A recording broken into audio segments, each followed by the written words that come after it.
So today we will be focusing on this guy, Azure Stream Analytics. I think we are good with this. We are good with this. So we'll be looking into this one. What is this and what we can do there? What are the features, functionalities we have, and why do we need that, right? So we'll be looking deep into that. Okay, so when it comes to Azure Stream Analytics, right? So that the name itself says that it's a streaming data. So it's mainly used for real-time streaming data, right? So lately, I mean, initially, right? Initially, when they started working on this data warehouse projects or data management systems and data management projects and all. So initially they never realized that they'll be having this real-time data and they need to do a real-time processing. No, it was just the batch process, and they used to create all those batch jobs where they used to run overnight, and the next day they used to get reports, and maybe monthly reports, weekly reports, and yearly reports, but it's again a batch process.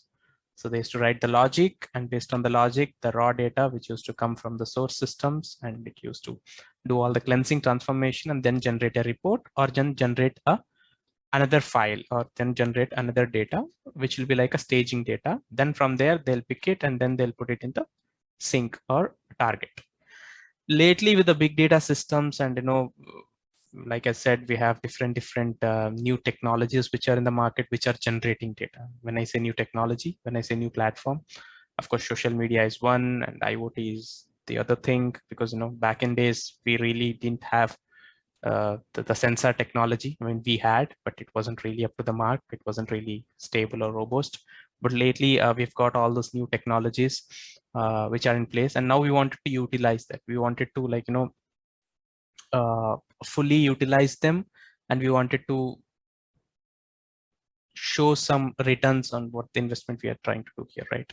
So the only way we can utilize the full functionalities of those systems is just by using these real-time processing. So I think I've been saying this from past few sessions, right? So if you have an issue, you wanted to know it immediately. If not real time, at least you need to know that in near real time, right? So that you can act based on the data, what you've seen or what you're seeing there. So I think no more we have this, hard thumb rules, like, I have an experience and based on my experience, I'm going to take a decision. No. Yep, thanks, Ashish.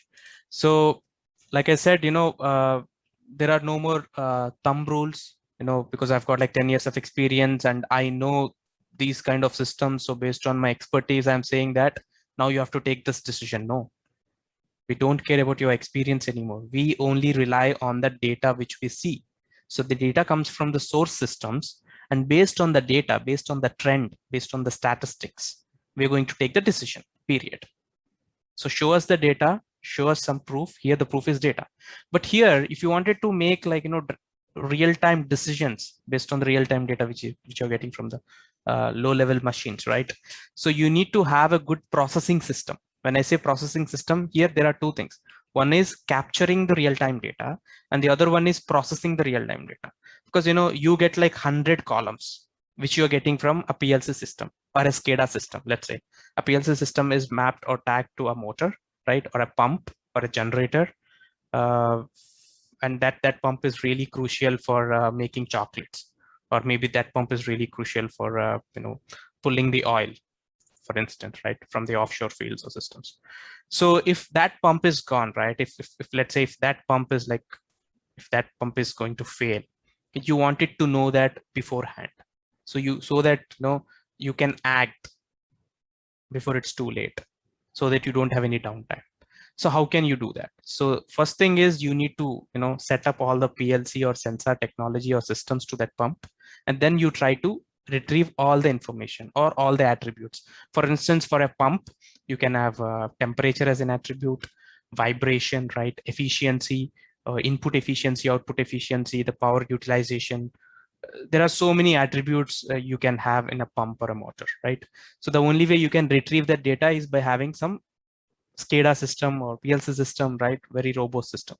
So once you have that system in place, now you wanted to have your drivers or protocols to connect to the system and read the data. Okay, so that is where we have this IoT devices and IoT configurations when it comes to Azure. So I think we won't really go in too deep of those concepts because that's not really part of data engineering. That's again Azure IoT developer certification. That's another thing. But what I'm trying to say here is, so you try to connect to that system and now try to pull the data, or maybe that system is trying to push the data. There can be like pull mechanism, there can be push mechanism. So now you are extracting the data. Okay, so now you have all the raw data and that system is giving you 100 columns or 100 attributes. Okay, and you don't want all the attributes. For example, you are trying to design your predictive model here. Let's say you wanted to predict that if your pump fails, you wanted to know a week before. How can you do that? Maybe the time series data which you're getting from the pump. Let's say if the temperature goes slightly high, and maybe like I said, there is a correlation between temperature, maybe pressure, right? There is a correlation between speed and temperature. So you need to find, being as a data scientist, of course, that's your job to do that, finding correlationships, right? Based on that, again, you do some feature engineering. Okay, so here what I'm trying to say is, let's say you have all those features and based on that you find a correlation, and based on that you wanted to do a predictive modeling. So here the predictive modeling, right? So here that is called processing. So here you wanted to process the data in real time.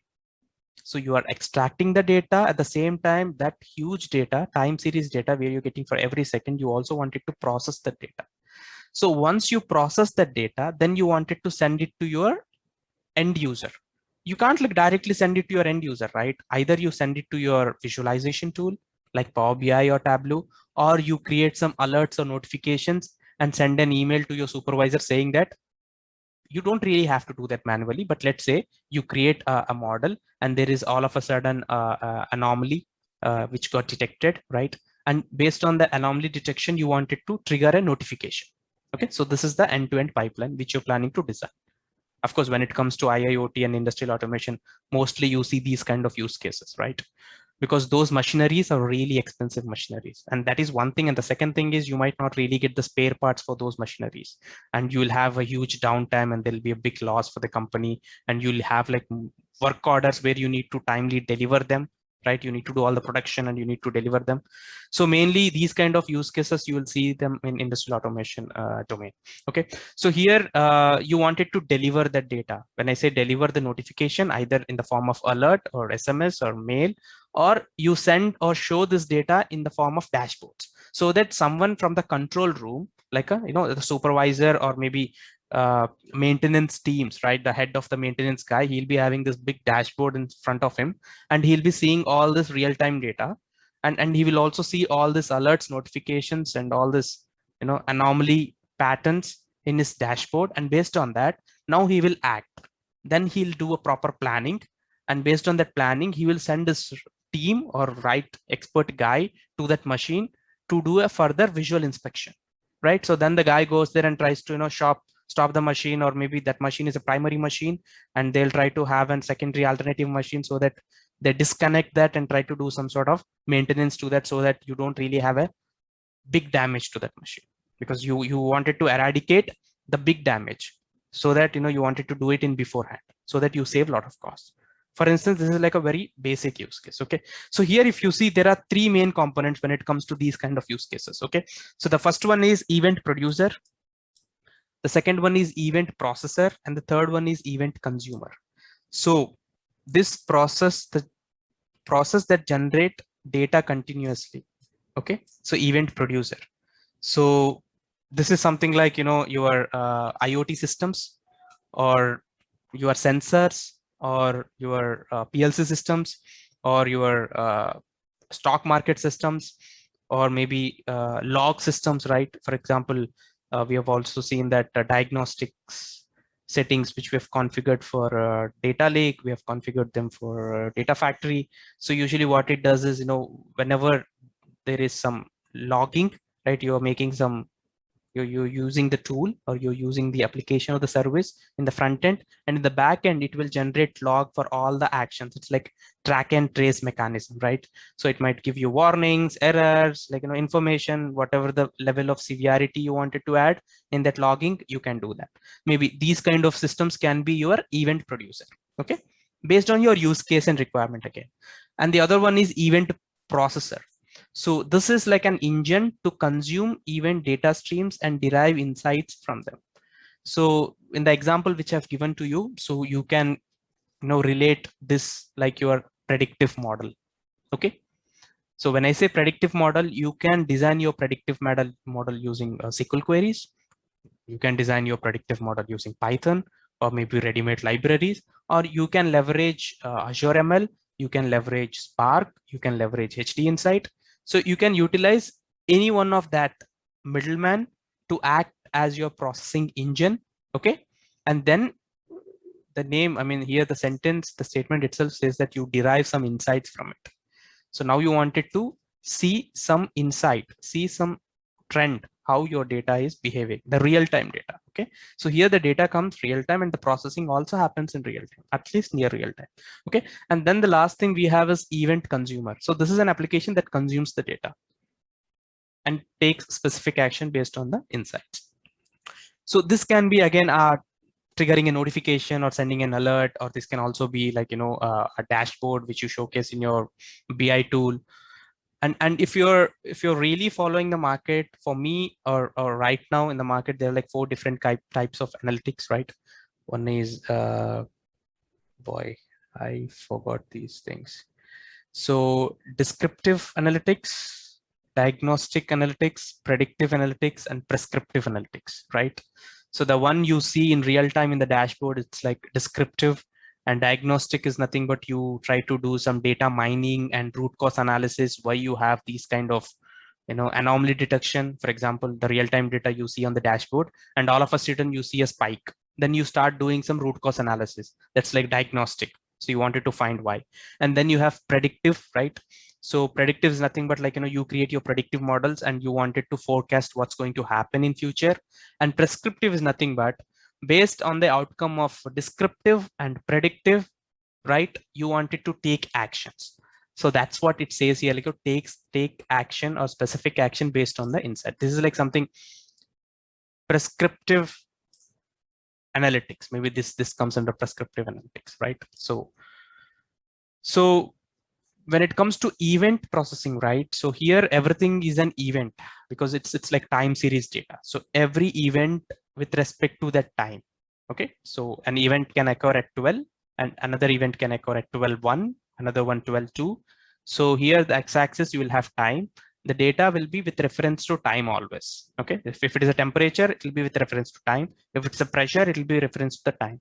So then you see the trend or you see the curve which will be with respect to time, so that you can see at what time how your temperature was behaving. So I think it's a live event processing. I think that the same things which we've discussed, right? So the event producer can be anything like sensor or stock market or log or any kind of notification or alert, maybe from other system. And your event processor can be a logic, your business rule, right? Your algorithm or your expression. So it can be anything based on your requirement. So it can be a simple thing like a SQL query, and it can also be a complex thing like advanced deep machine learning model. So it can be anything between this, right? And then the event consumer is someone who consumes the outcome of the event processing. Once you have processed the data, and the event consumer will consume it. So I think these things are really important because you have to visualize this pipeline, because the real-time system, this is completely a different flow. Because so far we have seen different things, right, from the previous sessions. But when it comes to real time, it has its own methodology. So again, so live data processing challenges. So what challenges we had back in days was like, data ingestion, processing and output should happen in real time. So this was like a big issue. The data extraction was still fine because we were able to extract the data in the real time. But the issue we had was processing that data. Let's say now you wanted to design a model, or you wanted to process your data where your incoming data is coming from 100 machines. Because just now we've seen that if you get a data from one machine, okay, that's like a single dimension, and you are able to visualize that. Okay, you are able to process within the time, and you get like a near real time report. Or no. But let's say you're receiving data from 100, or just assume that 1,000 machines.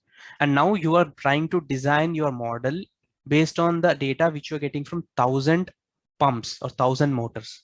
And each motor will give like 10 attributes. So 1,000 into 10, you have like 10,000 attributes for every second. Just imagine that if you're getting like 10,000 values per second and you wanted to like, clean it, trim, shim, and do all these kind of analysis on top of that, and then create an outcome, and that should happen in real time. So that was like a big challenge back in days, but of course, again, thanks to Spark, thanks to cloud and everything, so now you can horizontally scale the load and all the compute and processing systems so that you don't really have a problem. But this was a problem actually. Support for high volume of data, enough processing power wasn't there, and output storage should have high bandwidth. Again, maybe you wanted to just extract the data, drop some columns, and send the data to a staging layer. The staging layer should also be like robust enough to handle the data, right? And again, quick act on output processing, because the only way you can act on output processing is that when you have the output in a readable format. When I say readable format, I'm not referring here that the output should be in English. No, what I'm trying to say here is the output should be in a visualization document, or it should be like in a bar graph or a scatter plot, so that you don't really have to go to that columns and rows and scroll down and see at this time for this pump, for this attribute, what was the temperature. You don't really have to like go one by one. No, maybe you wanted to have a graph which can compare with different pumps, and based on that you see, okay, this pump wasn't really acting well compared to other pumps. Okay, let's focus on this pump, so let's put high priority on this pump. Okay, so if you want to act quickly on these kind of outcomes, you need to have data should be really populated or visualized properly so that you can understand the outcome. So that was again a big challenge, because processing was a big challenge, and processed data showing in a report was also another big challenge. So what options we have for live data processing? Like I said, Azure Stream Analytics is not the only single stop solution here. No. So like I said, you have HD Insight with Spark Streaming. This will also do the same job. You have HD Insight with Storm. Storm is again like, processing tool similar to Spark, right? You also have this option as well. And you have Apache Spark in Azure Databricks. We have seen this. So you have Spark in Hadoop, you have Spark in Databricks, right? And you also have Azure native functions, right? You can also trigger functions. This is a like serverless based function as a service, right? Serverless model. And then you have web jobs. I'm not really sure about this guy. I haven't really explored much, but I think you also have an option of web jobs, but I'm not really sure how robust this guy is. And then finally, we have Azure Stream Analytics. See, these systems have different use cases, and they also fit in this use case as well, which is live data processing. It's a use case. These systems will also fit in this use case. But Azure Stream Analytics was specifically meant and built and developed for this use case. Okay, so like I said, there is a little bit of overlap between ADF and Databricks. There is a little bit overlap of Databricks and Azure ML. Okay, again, there is a slight overlap between HD Insight and Databricks. So for me, Hadoop is like a base system. And on top of that, these guys started building all this. But for me, Hadoop is a base system, right? So there is like very slight difference between these systems, but all of the systems can fulfill this requirement, or they can fulfill this job. But for us, we are trying to focus here on Azure Stream Analytics because this is specifically built for these kind of use cases. So if you are an IoT engineer, or if you come from an industrial automation, or if you really work with real-time data, so that most of your day-to-day job and most of your work will be on Azure Stream Analytics. So we'll be focusing on this guy. Okay, so what is Azure Stream Analytics? A fully managed real-time analytics service designed to process fast-moving streams of data. So here, when it comes to real-time data, you call them streams, real-time streaming data. So it's like batch data. This is stream data or streaming data, because it streams with respect to time, right? So every second you have this stream. So if you're familiar with Kafka, like, where you have publish and subscribe models, right? So the data streams even in Kafka. Okay, so that's the reason they say, like, it's a fully managed, you don't really have to do anything. Again, it's Azure, we know that. And this is real-time analytics, because this is used to process the real-time data, and this is designed to process fast moving streams of data. Okay, so I think we've got architecture, or like different types of flows here. So you have ingest, analyze, and deliver. This is like event producer, event processor, and event consumer, right? If you wanted to just compare with the first slide which you've seen. So the ingest part, you have different source systems, right? Like I said, you have a single pump or a single device or single machine, or you can have 1,000 machines, doesn't matter, because here we are trying to build a robust, stable system. Doesn't matter how many machines you're going to add there. No, my system is stable enough. If you increase the load, I'm going to increase the nodes. Or if you don't know that your system is going to fluctuate, let's say you don't know, maybe the night I have more data and in the day I have less data, don't worry, I have auto scale feature, so that based on your load, I'm going to scale maximum to minimum, so that I pay only for the consumption, what I'm going to do, especially when it comes to cloud, right? So we have these kind of features. Okay, I think we have a question. Is it requirement to use Azure Event Hubs as an event ingester together with Azure Stream Analytics, or can it Stream Analytics be a standalone service without an ingester? Yes, it can be a standalone ingester without Event Hub. Was it like Event Hub or IoT? What was that? Event Hubs, right? Yes. So yes, it can be without Event Hubs.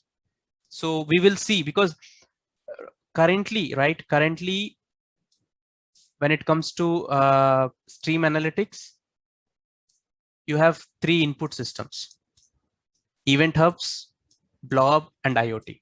I think that's what I was actually going to say, but luckily you asked that question before. But we will see that in deep, like, what we need with respect to, because stream analytics, right? Stream analytics needs the data in its own form. It's not like you provide whatever the data you have and it's going to, like, do the processing. No. So they have designed the system keeping in mind that give the data either in the form of event hubs, in the form of blob, or in the form of IoT. We will only read the data from these 3 systems. And these 3 systems can read the data from n number of systems.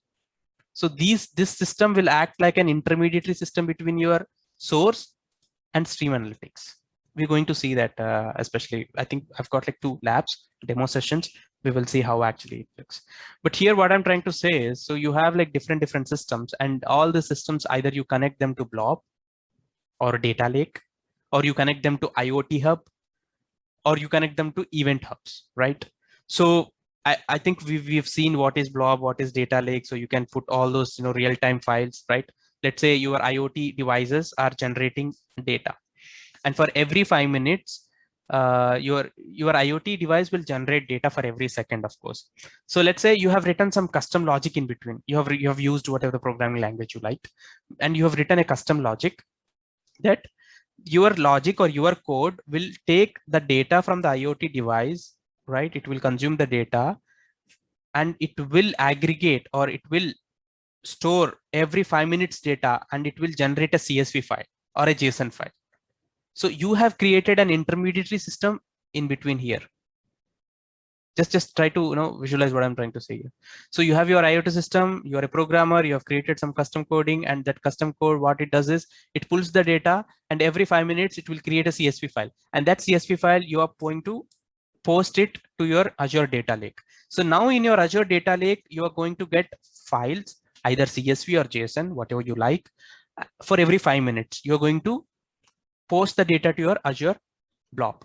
So now our system, our stream analytics will try to read those input files. For example, in each file, you might have like 100 lines of records, right? Then it will try to process the data. So here, every 5 minutes, you're going to get the data. And for every 5 minutes, you're going to generate the report. Let's say in the last 5 minutes, if your device wasn't really working fine, then the end user will see that, okay, the last 5 minutes data wasn't really good. Maybe I need to look into my IoT system, why it wasn't really good. So 5 minutes is still a real time for me, at least near real time, because okay, the device, I mean, the system wasn't really working fine, and it is it is saying that, something is wrong with me. Just look at me. Yeah, it is trying to say it for the past 5 minutes, because we have a limit of 5 minutes. So after 5 minutes, I'll get a notification that, okay, but even 5 minutes is still fine, right? It's not like something went wrong today and I'm going to see it tomorrow. No. So what I'm trying to say is, you can set up that maybe you can generate files for every 2 minutes or 3 minutes. That can be a use case. And there are different approaches. If you don't want that file system, or you're not a programmer, then you use IoT hubs. So IoT hubs can directly integrate with your IoT devices. So you have like edge applications where you can run your IoT hub, IoT devices, right? I think Microsoft will also provide that. So we will look into that. Like I said, I'm not really like, I haven't really gone through this IoT. I think I have signed up for this Azure IoT developer. I think I've got this exam next month. I really need to prepare for it, but I haven't really started much. But for now, let's not really go too deep into this. Let's focus on Blob. But I think we have a demo on this IoT hub as well. We will see that how it really works. So then once you have this data, which you're getting from the source, then you will analyze.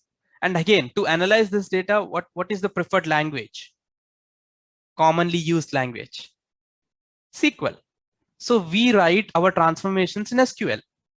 When it comes to Azure Stream Analytics, it provides us that, SQL-like queries where we can write our SQL queries, pull the data from ingest, write SQL queries, do transformations, and then send the data back to, either send it back to Blob or send it back to Power BI or whatever you like. Okay. So this is a typical flow of your Azure Stream Analytics.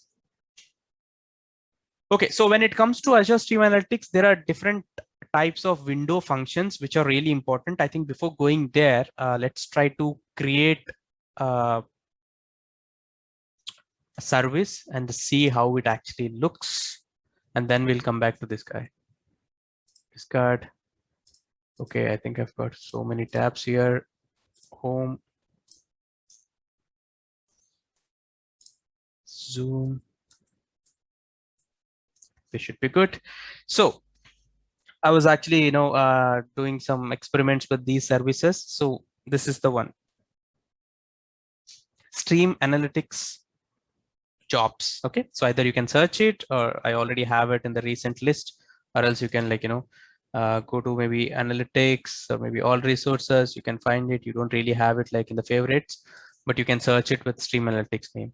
And then you have this one. So you click on this. I think it's pretty straightforward. I've already created a job, or I've already created a service with the name of Stream Job A. Let's try to create another one. So it's pretty straightforward. You try to give a job name here. Okay, I think by now we know what is job, right? So we've seen jobs in data factories, right? I mean, jobs in data factories are like pipelines maybe, and we've seen jobs in Databricks. And here again in Stream Analytics we have jobs, and again jobs can be triggered manually, jobs can be triggered on scheduled basis. Okay, so let's try to create our Stream Analytics job first. So maybe I'll try to put like Stream Job B. Okay, so then select your subscription. I think I'll keep it as it is, the default one. Then you select a resource group. I've already have a resource group of this one. Okay, then you select your location. I think this is pretty straightforward. We already know this. Let me select West Europe, maybe. Yeah. So here you have an option to either host this on cloud or host this on edge. So if you wanted to host this on edge, like, on your on-premise edge systems, you can opt for that. But for now, let's focus on this cloud. Okay. So the other important thing when it comes to Stream Analytics is metric, right? So we've seen DIUs, DTUs, DBUs, vCores, and here there is another new thing, which is SUs, streaming units. So you can select from 1 to 192, but by default, Microsoft recommends to use minimum of 6 streaming units.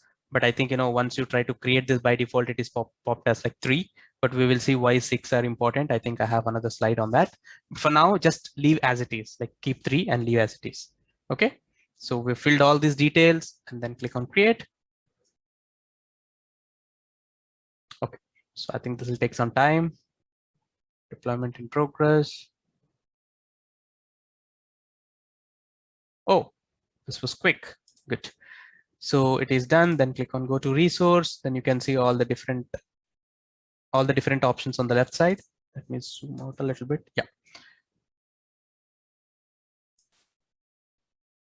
Okay. So you have all the options on your left side. I think here monitoring tools we know, and I think these options are pretty common. So you don't really have to go there. And here you have activity log. We know what is activity log. If I click on that, you just see what activities you have done here. I think we have created stream job. That's the only activity we have done. So it is logged here. And then you have access control, right? So we know what is this. It's role-based access control, which is configured with Active Directory. And then you have tags, diagnose and solve problems. I think by default, it gives you all the documentations, troubleshooting steps and all, right? So this is not really that important. So let's go to overview and see what options we have. We have resource group, status, location, subscription. Okay, I think all these features are same. And then you have inputs and outputs. So what are inputs? What are outputs? We'll see that. But usually if you see here, the main three important things for stream is input, query, output. Input goes to query and this goes to output. Okay, so if you see, this is like the line. This is like processor, event producer, processor, and consumer, send it to some output. Okay, and if you scroll down, then you have like some metrics here. So we haven't really done anything, so everything is blank, so you don't have anything, everything is like empty. Okay, so here you have start, stop, or delete. So what is start, what is stop? We have created a job, right? So you need to start the job, but if you start it, it doesn't do anything because we haven't done any input, we haven't done any query, we haven't done any output. So once you configure your input, query, output, then you can start the job. So this job will continuously monitor and it runs in real time. Of course, it continuously runs, and based on the input files, it will fetch the data, and whatever the query you have written, it does all the transformations, and then it will send the data to output. It's like extract, transform, load. It's like real-time ETL. Yeah. And then if I come to properties, I think whatever the configurations or details we have added while creating the stream, you see all of them here, subscription, blah, blah, blah. And you can also lock this. If you lock this, no one else will delete or remove this service. You have that option. I think this lock is common for all the services. Then you have job topology. So this guy is our guy. So this is the important thing. Job topology. Zoom it out a little bit. Okay, so this job topology. So what is this? So you have inputs, you have functions, you have query, you have outputs. I think by now you should know what is input, what is query, what is output. Functions, you can write Azure functions, ignore that, we don't really need it. But here what we need is input, query, outputs. Okay, if I click on input, and right now we don't have any input here. Okay, if I click on query, yeah, I think you can submit your query and you can write your query. Okay, and then in output you don't have anything. Output is nothing but sync. So we need to configure that. We'll see how we can configure, and we have a demo, and what demo we are going to do. Okay, so in a very high level, these are the features. And again, if I come here on the configure part, okay, so you have an environment. So either it can be a standalone or it can be a dedicated. So if it is a dedicated, that will be only for you.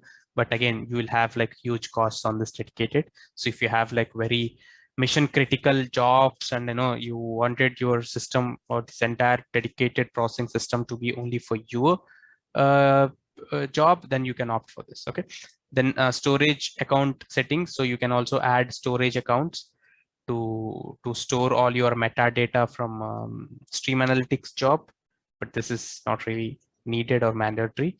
Then you have scaling option. This is the place where you scale your streaming units, let's say based on your input load, right? So now you anticipate that you're going to get more and more load, so based on that you can again stream the units. Okay, so then this is the locale where you can set your language, right? By default it is English. I think you can also change the languages based on the region you're located and based on your customer base. And I think event ordering. So event ordering, it's like, if there are some events which are out of orders and you know them, then you configure the time and the job will exclude processing those events. It's like you already know these events are like bad events and I don't want to process them because I don't want to waste money on processing those bad events. So you can configure them, and based on that, the job will not really run on those events. But I think that's it. And managed identity, I think we have a demo on this managed identity. We will see that when we have that Hadoop clusters, Hadoop insights, we have managed identity demos. And then I think monitoring, we have all these options. We've already seen them. Let's not really go into that again because we know what they are. Let me pull my slide back.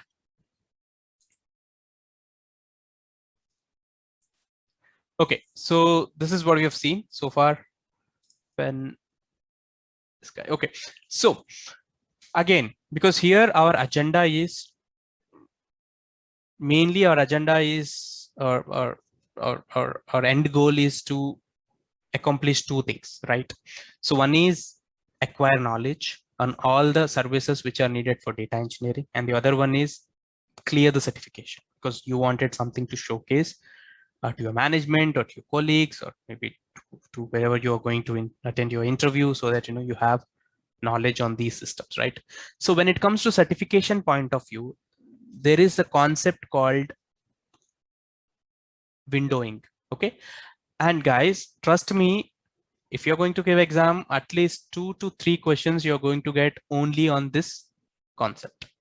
Yes, and there are like total 4 window functions, and out of 4 I think 2 are very straightforward and easy to understand. There are like 2 which are a little bit tricky to understand. Even for me, it took some time to understand, so I'll try to explain as much as I can, but you need to make your own notes on these 2 because the question might be a little bit tricky, and choosing one out of these 4 options will also be a little bit tricky. So you need to thoroughly understand what is this and what is the use of that, where do you use them, and what is the difference between each of them, so that based on that you can choose the right option when you get these questions. Okay, so let's try to explore more on this. Again, this option is mainly important when it comes to exam, and also like when you write your SQL query, right?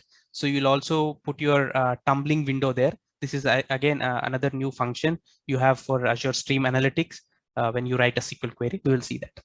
So here, so far what we've been discussing is each data event has a timestamp. So that's what we said, right? So events will occur based on the timestamp. So there is a need to perform an operation. For example, you wanted to perform an aggregation, or let's say an average or maximum or minimum or some sort of count, okay, on the events falling in the same time window. So this is the reason why we have this windowing functions. Okay, so you wanted to count the number of events which happened within that time period or within that window. So that is where you try to use these list or the below list of these window functions to accomplish this activity. Okay, so Azure Stream Analytics achieve this through windows. Okay, so they have designed and developed these windows for us. Let's try to see what they are. So first thing to remember, there are 4 types of window functions. How to clear this guy?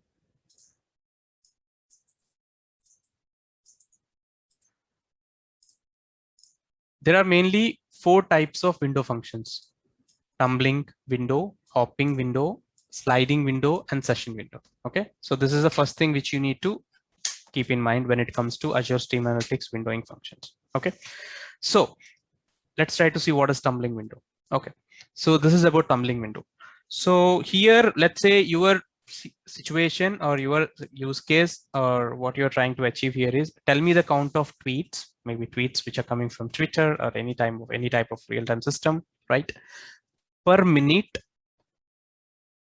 Okay, so tell me the count of tweets per time zone every 10 seconds. So here the thing is that for every 10 seconds, you wanted to know the count of the tweets. Okay, so let's say you've written a query like select time zone. Okay, count, of course we know this is aggregation function as count from Twitter stream. Okay, this is the system timestamp by this guy created at group by time zone.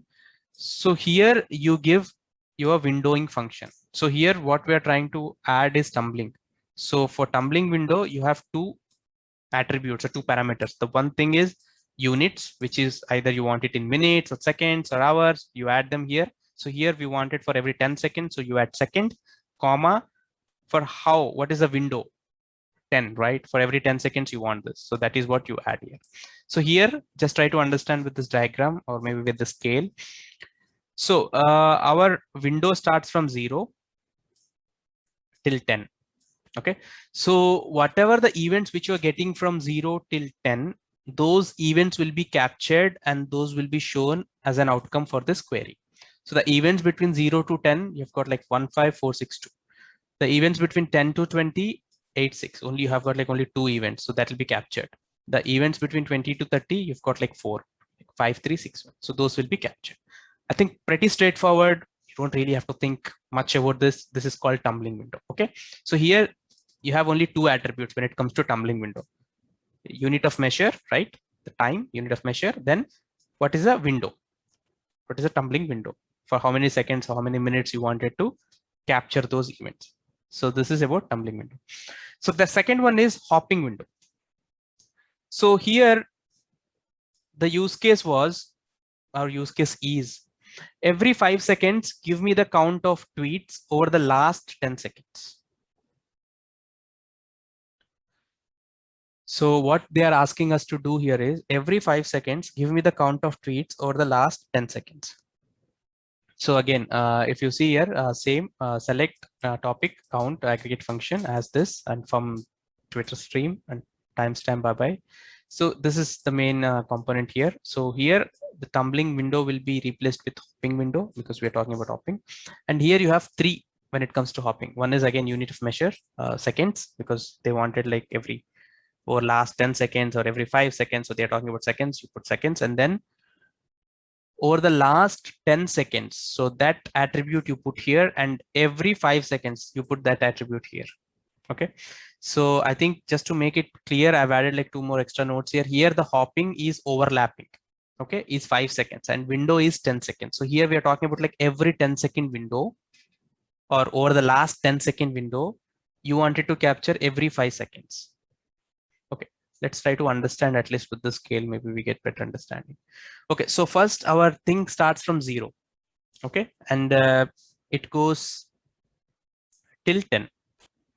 Okay, good. So because we wanted tweets for last 10 seconds. Okay, 0 till 10, we have 15462. So we have these guys. And again, the next one starts not from 10, but from 5.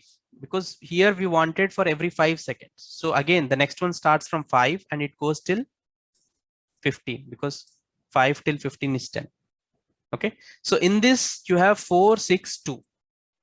Okay, so 15462 were already present in the first window, but again 462 are repeated or overlapped in the second window. So just try to give some concentration and focus here because a little bit tricky, but it's understandable. Then the next one starts at 10 because every 5 seconds, right? And it goes till 20. I think here you don't have any overlap. You have only 86. And the next one starts between 15 till 25. Again, you have an overlap of 86 and 53. So, and the next one starts from 20 till 30 and you have 5361. So if you see in the first window, you have these, in the second window, you have this, there is a slight overlap. In the third window, you have 86, okay, from here till here, and the fourth window and fifth window. Okay, so here overlapping is possible. So a 10-second hopping window, okay, a 10-second window with the 5-second hop. Hop is nothing but overlap. So I hope it was clear. Okay, let's try to see the next one. Sliding window. So sliding window has 2 attributes again, right? Let's say you have select count star from input group by, you give this function called sliding window, and then you have like unit of measure second and you have time. So for how many seconds you wanted to capture this data. Okay, so here if you see in the sliding window, so actually here to understand this, it actually goes backwards. Okay, so let's say it starts the event from 0, and here the time window is 10 seconds, right? It starts from 0 till 10. Good, we've got only one event within this time period, and then slides backwards for 10 seconds, and then it will see when is the next event. The next event is occurring somewhere here. Okay, So then it will start from here and goes 10 seconds. The next event is here. It starts from here and goes back for 10 seconds. Okay. So wherever you have an event, it will capture that and it will go backwards for 10 seconds. So it will slide the window for 10 seconds in backward direction. So I'll repeat it again. So it starts from 0, of course, because that's where it starts, or maybe it doesn't start from 0. Maybe it starts from event 1. So event 1 was somewhere around 10th second. So it started from here and it tries to capture, it tries to read the data backwards for 10 seconds. Then the next event was around, maybe after 2 seconds, you've got another event, which is 5.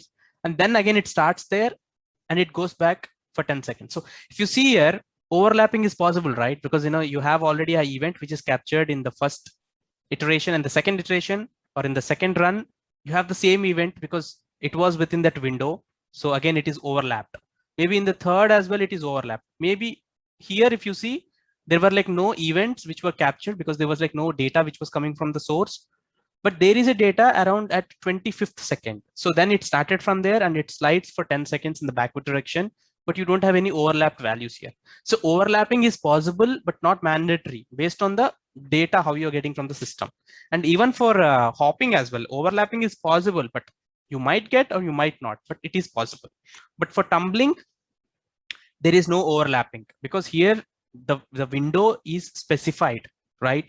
You have like a very straight specified window. So whatever the events you have within that window, you capture them. 0 to 10, capture all. 10 to 20, capture all. So there is nothing like hopping, sliding, no. Very straightforward. So this is hopping and this is sliding. I hope this is clear, right? Because there'll be like very tricky questions on this guy, this and these items. So that's the reason I'm just a little bit stretching on this, because these are really important when it comes to exam. And the last one is a session window. Okay.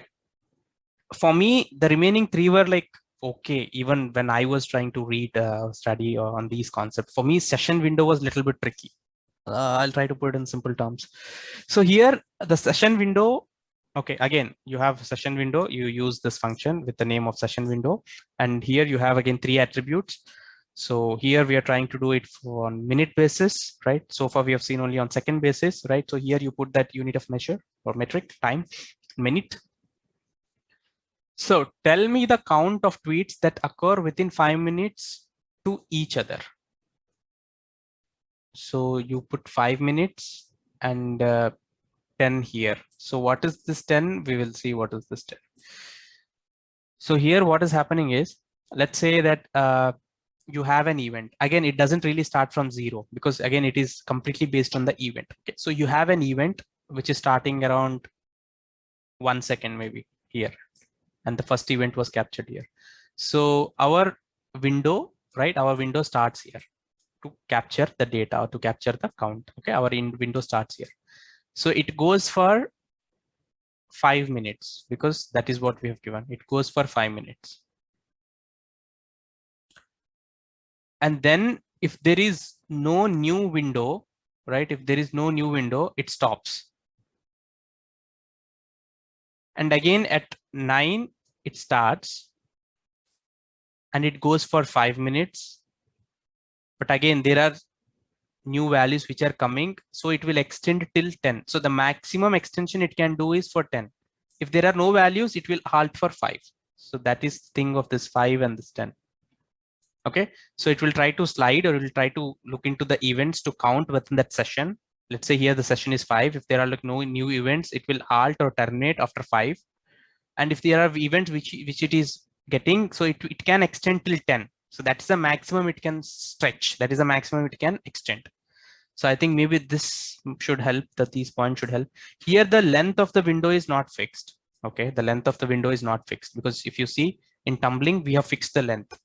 Okay, even in hopping, I think we have fixed the length, but here the length is not fixed. I think even in sliding also we have 10 seconds of length, which is fixed, but here the length is not fixed.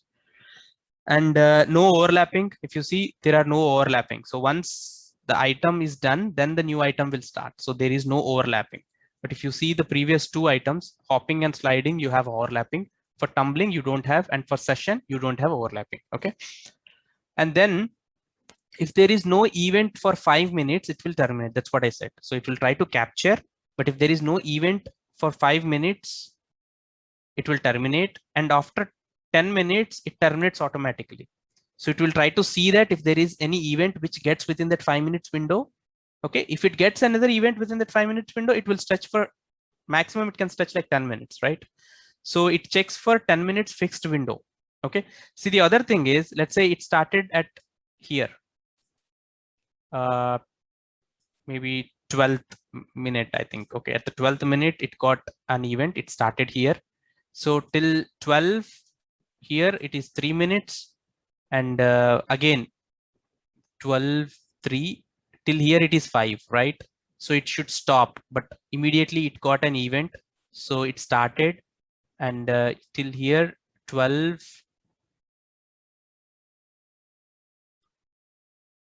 15, 3. Okay, 3 plus 5, 8. So it should alt here, right? Because I said that after 10 minutes, maximum it can stretch for 10 minutes and it should alt. But it stretched till 30. Why? So it started here, and this is a 10 minutes window. For instance, if you see, for example, okay. So from here till here was a 10 minutes window, but it stretched for more than that. Why? Because the last point is it works for 10 minutes window. When I say 10 minutes window, it means from 0 to 10 is a 10-minute window. From 10 to 20 is another 10-minute window. From 20 to 30 is another 10. So here, if you see, it should actually alt here in 20, but from 12 till 20 is not 10 minutes. So it's stretched. So it should alt here. But again, this is not within the 10-minute window. The 10-minute window is from 20 to 30. So the next 10th-minute window is 30. So it altered here.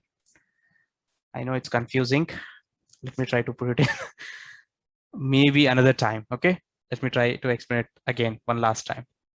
So session window. Okay, so you have different attributes here. The thing is, it will try to look for 5 minutes. If there is no event for 5 minutes, it will terminate. Done. And if you are getting events, it can stretch till 10 minutes. Okay, done.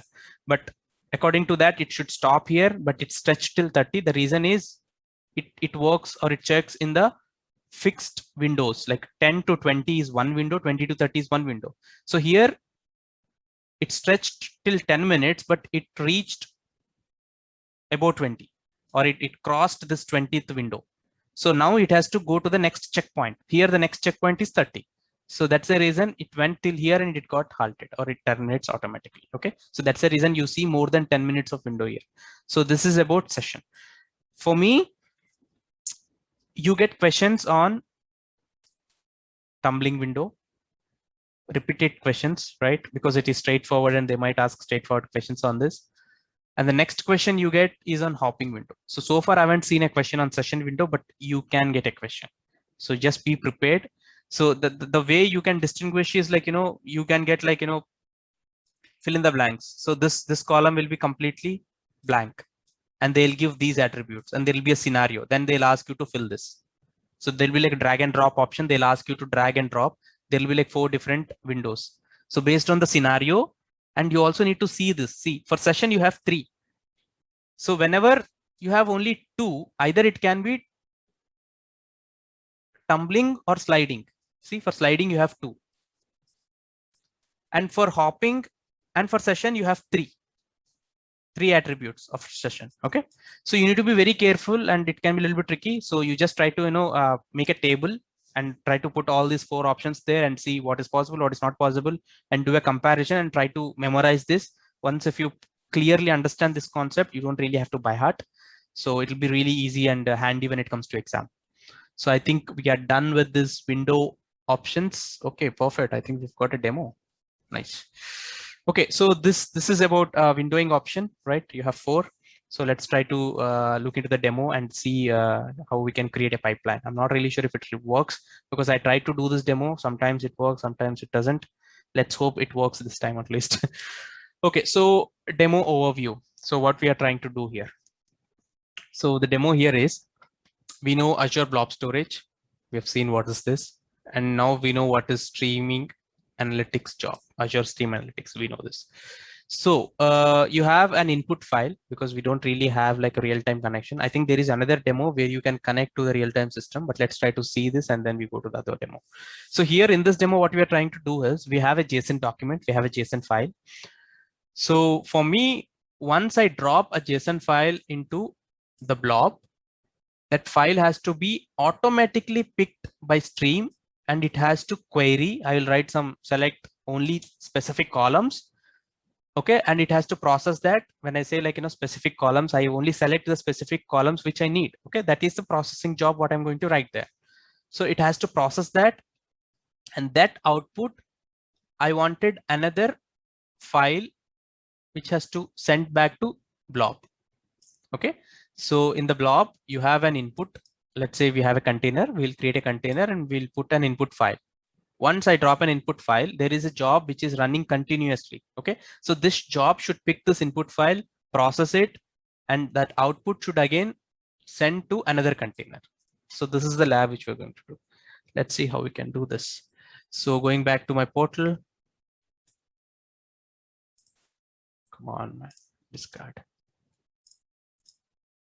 Okay, we have created stream analytics job. Okay, so this was done. So we have this guy. We haven't really started it, so it's very plain and simple. So the first thing what we need for our demo.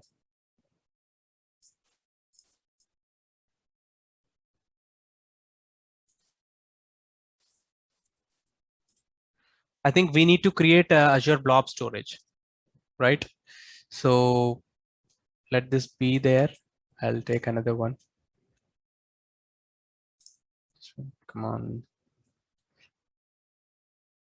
Okay, so here we wanted to create a storage account. Okay, so I want to create a storage account. Let's try to create a new one. Let's say if it gets created quickly. Resource group, stream demo.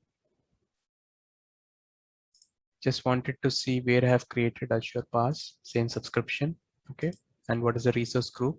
Stream demo. I just want to put everything in the same so that when I delete, it will be handy for me.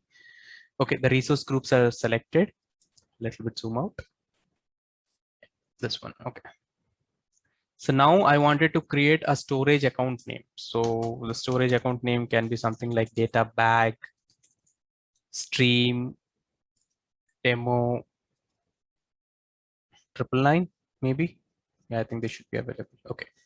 So here in which location I have created that in West Europe. Let's try to put it is also in the same West Europe. Of course, you can select any region, that doesn't really matter.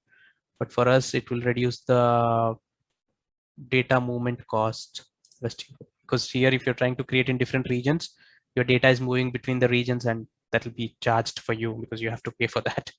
So then for the redundancy, let's try to select the LRS. We don't really need availability here. We're just trying to do some demo. And then what we need to do here is let's try to enable this. Yeah, of course, it doesn't really matter if you wanted to put it like a data lake or normal storage account. So let's leave it as it is. Yeah, rest everything is as it is. Default settings, you don't really have to change much. Okay, click on create. Deployment is in progress. Let's see what is the input file we have. So what data we are talking about.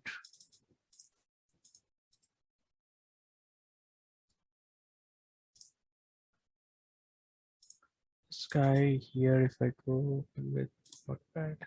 Yeah. So meanwhile, we can just look at the input data we have. So here, if you see, so this is the input data. Okay, the resource got created. Very good. Good file. Yeah. So this is a JSON document which we are going to try within our demo. So you have first name, last name, gender, age, address, and this is like again inner loop. Okay, then you have phone numbers. Okay, again, this is a list. So this is a data. Okay, so this is what we are trying to put in our Azure blob. So this is the JSON document, the ones which I've showed.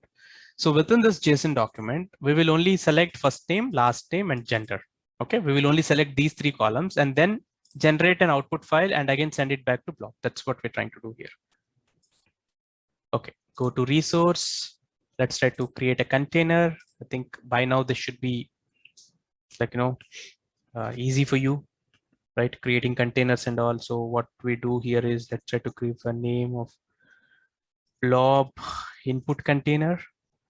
Okay, I'll just give like access, and then create another container for the output file. Okay, because we wanted to process the data, and the processed file should land in the output file or output container. Output. Okay, so we have created like two containers, right? Input and output. So we don't have any files within these, even the output. Okay, this is good. So now what we need to do is here we need to map our input to the blob input and the output to the blob output. So that kind of mapping we need to do. So when it comes to input, right? So let me click on this job topology. When it comes to input, you have only three options. Yes. So currently we only have three options when it comes to stream analytics. Maybe Microsoft is working to add a big list here, but right now we have only three. So stream analytics can read data from Event Hub, IoT, and blob. So to answer your question, Chris, it's partially yes, partially no, because you asked only for Event Hub, because I've got two more options here. So if your question was, it only reads data from Event Hub, IoT, and blob, if your question was that, then yes, it only reads data from these three. If your question was only if it reads from Event Hub, then no, it also reads from IoT Hub and blob. So I hope that was clear. Yeah, perfect. So then I have an output. Okay, so you click on this output, and let's see what we've got in the output. So in the output, I've got a big list here. So I think Azure was like, okay, let's add these options in the output, but let's still work on the input. Maybe they are still working, I don't know. But right now we have only three options to read the data. But to write, you have many options. You can write it to Hub again, SQL database you can write. You can write to Power BI, you can write to NoSQL. We have seen what is Cosmos DB, and you can write to service bus topic queue. You have stable storage, you have data lake again, Azure functions, and Synapse. We haven't seen this, but we'll see this. So you can write your data to different systems. But when it comes to reading, you can only read it from those three. Okay, let's go to input again, and then we have our file in blob, right? That's where we have added our container. We don't really have a file, but we have added our container. So our challenge or our task here is to read the data from blob. Click on blob. So here you need to give an alias name. You can write whatever the name you want. Maybe I'll put like stream input. Okay. So then either you can provide the blob manually, or you can select the blob from the subscription, because I've already selected. I've already have that. This is the same subscription. This is the storage account I have. I think this is the account which I've created. Use existing one. You've got like blob input, blob output. So we are trying to map the input one, right? So select the input. So here in the authentication mode, you have two options. Like I said, managed identity is one thing where you can connect your Azure systems to securely move the data between the systems, right? So the other option is connection string. I think the connection string, we know it's a storage account key. We have seen this when it comes to data lake, and we have like three types, right? Active Directory, storage, and again, SaaS tokens. So for managed identities, we'll look into that in HD Insight demo. We have a demo for that so that you get better understanding. For now, focus on connection string, and then let's try to see how this works here. So the rest, everything just keep as it is. All the default settings, don't change anything, then save. And this should be quick. Okay. Added input, testing input. I think it's trying to test. And if it connects successfully to the blob with all that connection string, it should give a connection successful string. Yeah. So this is good. Now let's try to create for output, and output is also a blob, right? So I've selected blob. Then I'll put it like output stream output. Yes. And all the same options you select. So here, make sure that you select the output blob. Okay. And again, connection string, and the rest, everything is same. And when it comes to this one, so here you have an option, like two options, which are really important, right? So what minimum rows and maximum time. So what is this? So minimum rows, let's say now what we're trying to do is we are trying to process the data, right? And we are trying to write the data to a file, because at the end of the day, we are reading a CSV, a JSON file, and we are trying to do some process and again store it to the blob, right?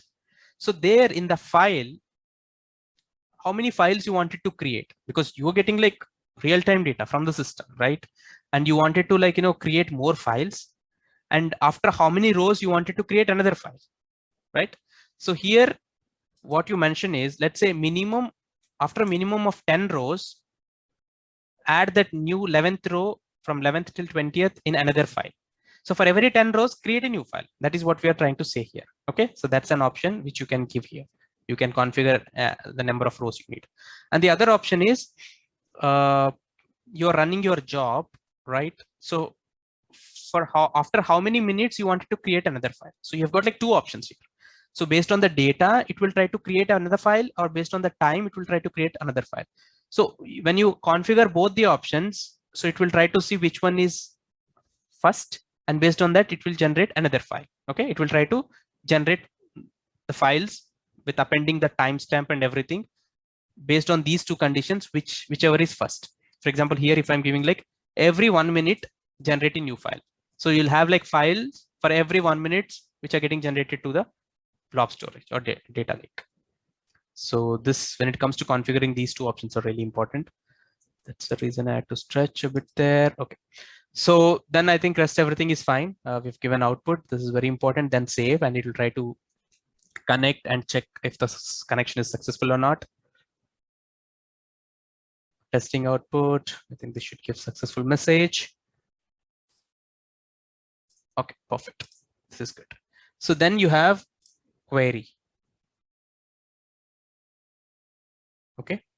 So input. Okay, input. The thing is, no data was found because it is trying to connect to that, but you don't really have any data here, right? So here you try to give, you try to write your query. For instance, I think I've got already a query there. Maybe this is what I want. Maybe it makes sense. So I only wanted first name, last name, and gender. I wanted to put it into stream output, pull it from stream input. That is what I'm trying to write here. Okay. So the windowing functions which we have seen, you can mention those windowing functions here. So this is where you add those windowing functions. So that's the reason they have added that to our content or syllabus. But we don't really going to add them, but I think when you really work or with respect to certifications, those concepts are really important. But here what we're trying to do is the file which I've shown you, right? Input file. So you have like so many columns attributes here. For me, I just need these three attributes. I'm selecting the subset of data. Okay, I just want a subset of data. And again, to do this, you need a processing thing, right? And it has to be done in real time, right? So I've added this query. So what next? If I click on test query, it doesn't really work because there is no file. So let me go back to this guy input. Let me try to upload that input file. Input version 1 JSON, upload. Okay, I've added this input file. Let's see if there is any change here.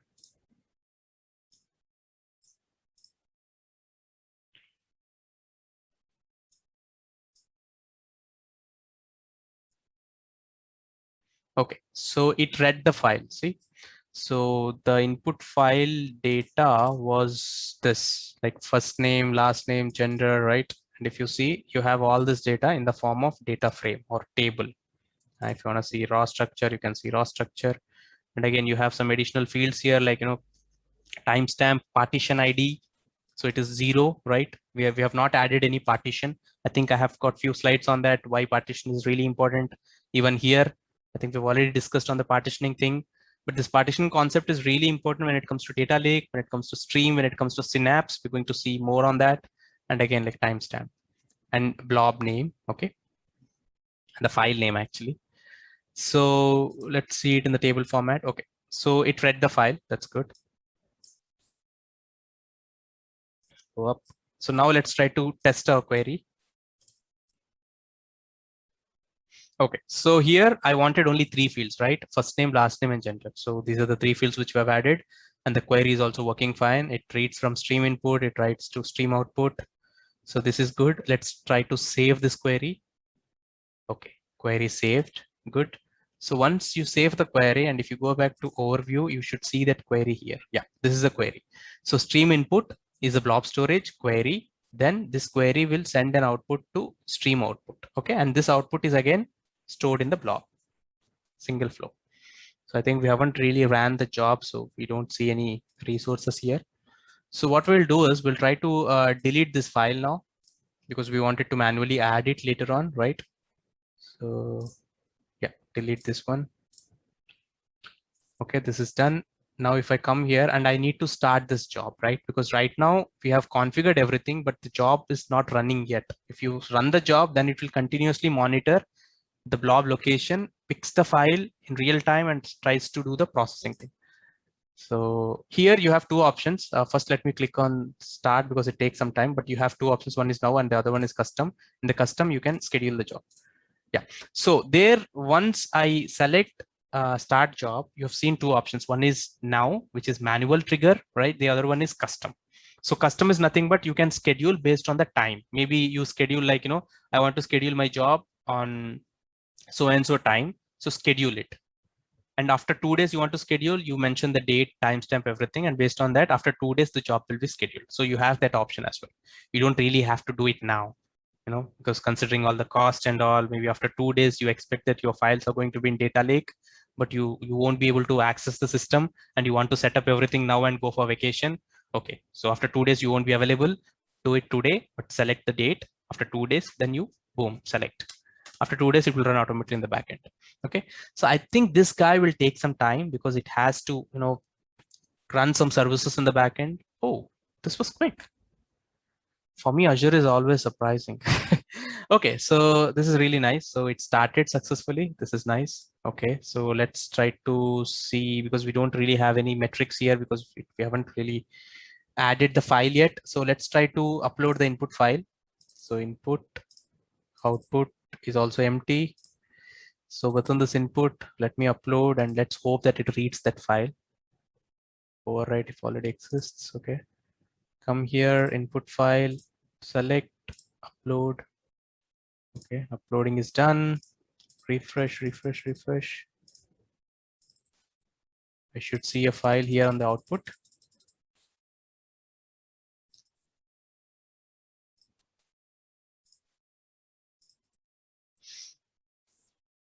Yeah, perfect. So we've got a file here in the output. See?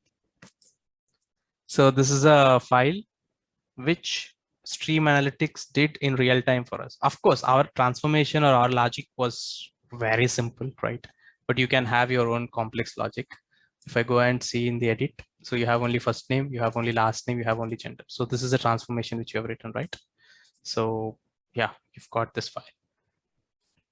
Yes, so successfully we have done this lab. This is good. So what I recommend you guys to do is, try to pick CSV files, because this is a JSON. Try to pick CSV files, try to put them in blob, maybe big files, right? And try to do some complex logic, try to utilize those tumbling functions or windowing functions, which I've explained, put them here and try to trigger your job and see, you see here, you can also see, the metrics as well. So yeah, what I was saying, so try to write your query, complex query, right? With all the functions and everything, and then start your job and see how it is really working.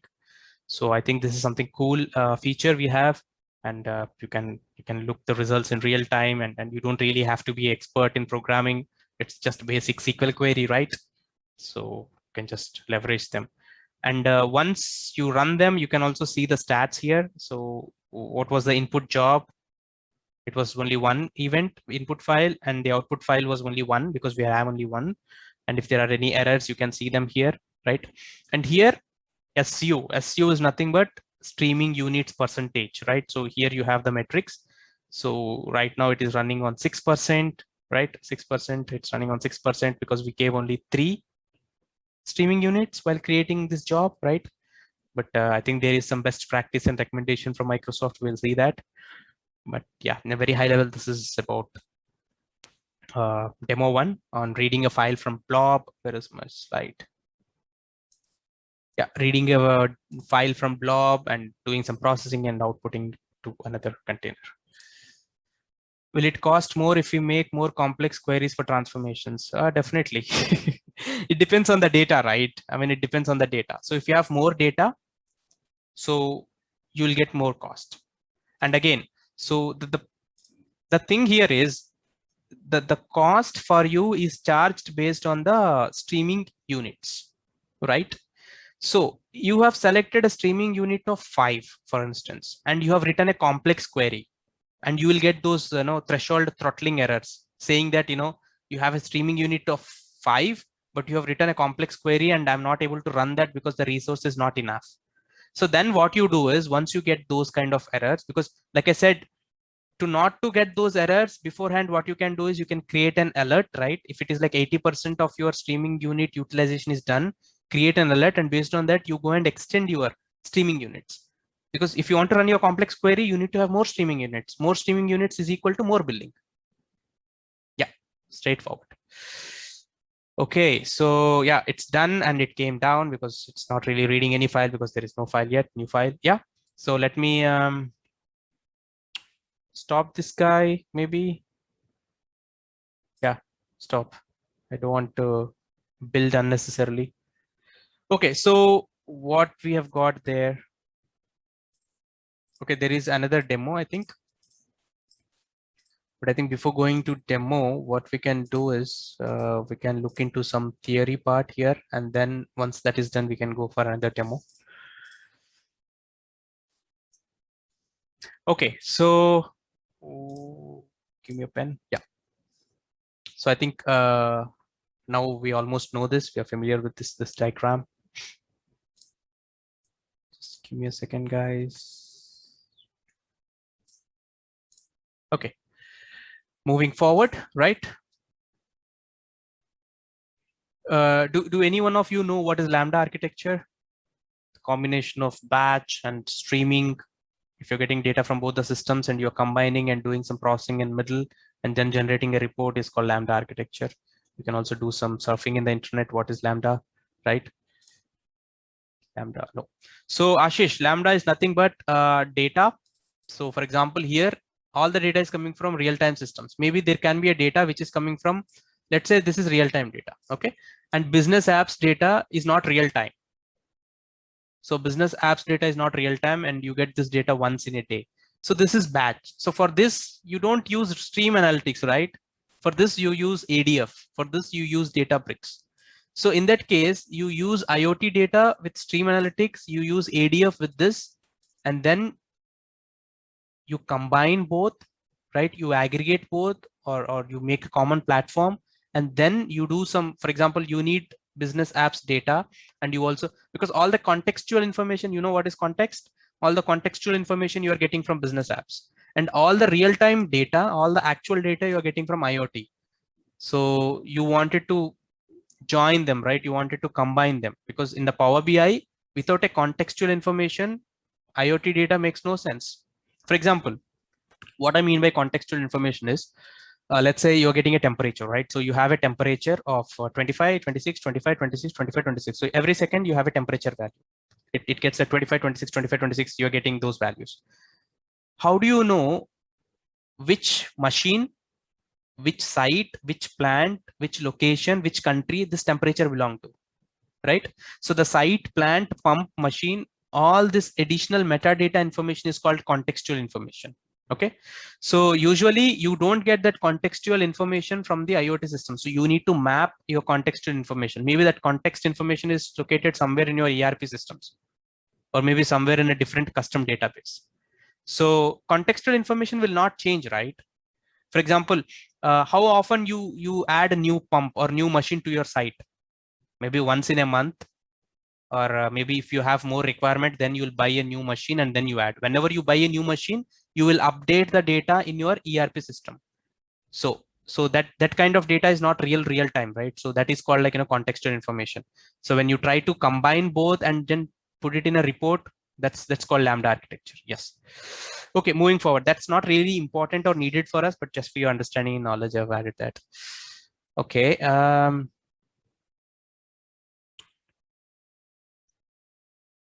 Okay, so stream analytics, stream data output.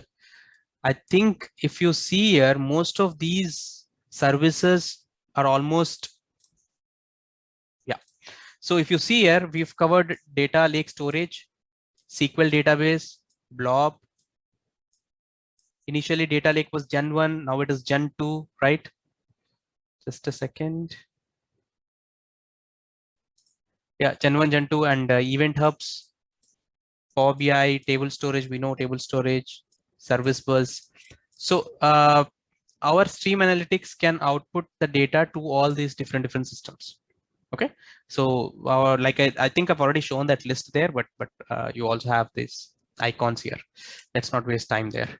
Okay, so when it comes to metrics, right? When it comes to metrics, important metrics you have is SU percentage utilization, and the other important metric you have is watermark delay.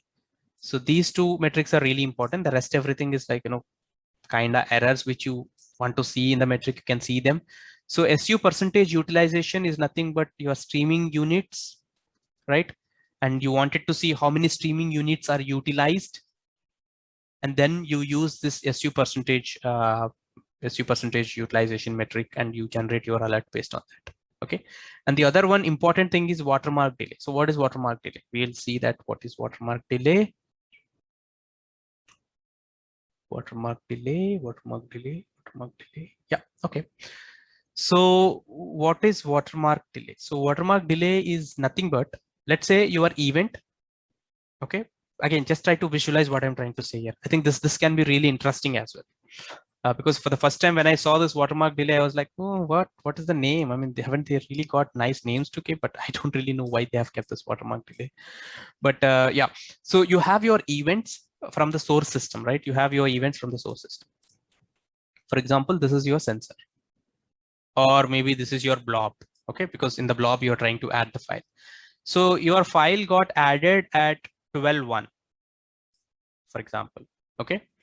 And you processed your output at 12:1, 6 seconds. After 6 seconds, you processed it. So for this entire flow from this input file, our stream analytics, it took, for example, like, to add, to pull the data, to extract, to transform, and then to load the output. It took 6 seconds, for example. But Vinod, you said we have all this in real time.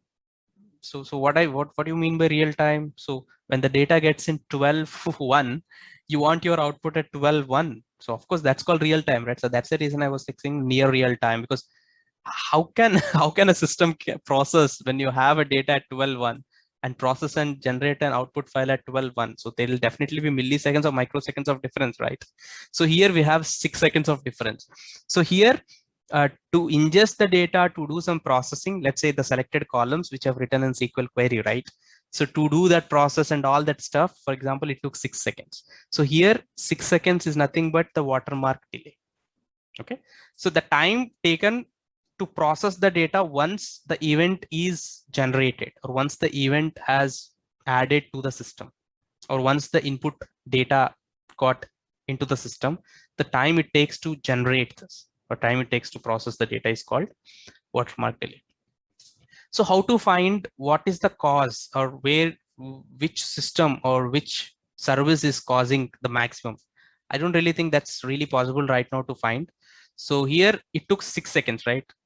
So can anyone, or maybe someone like who has really developed the system, can say out of this 6 seconds, which stage or which phase took the maximum time? When I say phase, extraction took the maximum time, or processing took the maximum time, or maybe formatting the data into the output file took the maximum time.